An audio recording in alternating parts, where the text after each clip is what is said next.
28 years later. The Bone Temple. Why this film could redefine horror.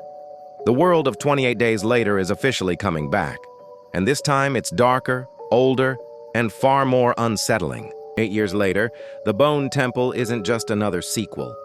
It's being positioned as a bold evolution of one of the most influential horror franchises ever made, and fans are already calling it one of the most ambitious horror projects in years. Let's rewind for a second. 28 Days Later didn't rely on monsters. It relied on fear, isolation, and the collapse of humanity. Then 28 weeks later expanded the scale, showing how quickly hope can fail. Now, 28 years later asks a far more disturbing question. What happens to the world when survival itself becomes culture? The phrase "the Bone Temple" is what's fueling massive curiosity. It suggests ritual, belief, and a society that has adapted to horror instead of escaping it. This isn't just about infected anymore. It's about what humans become when they've lived with apocalypse for nearly 3 decades. That shift alone changes the entire tone of the franchise. With Danny Boyle returning to shape this world again, expectations are high. Boyle's style has always been raw, uncomfortable, and intensely human. Early buzz suggests this film leans heavily into psychological horror. Less jump scares, more dread. The kind that stays with you after the screen goes dark. The cast is another reason fans are paying attention.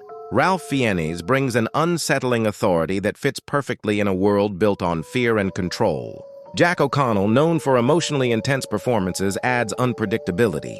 Together, they signal a story focused on power, survival, and moral decay, not just action.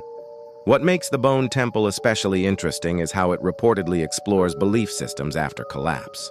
When governments, technology, and rules disappear, humans don't just survive, they create meaning. And sometimes that meaning becomes dangerous. The idea that people may worship survival, death, or even the infected themselves takes the franchise into deeply unsettling territory. Visually, the film is expected to return to the gritty realism that made the original iconic. Empty landscapes, ruined cities, and silence used as a weapon. Not polished apocalypse, but decayed, lived-in horror. The kind that feels real because it doesn't try to look cinematic. Importantly, this film isn't trying to replace 28 Days Later, it's building on it. Longtime fans will recognize themes of loneliness, moral compromise, and the cost of staying alive. New audiences, meanwhile, are being pulled in by the promise of a horror film that actually has something to say. So is 28 Years Later, The Bone Temple just another sequel? Everything suggests no.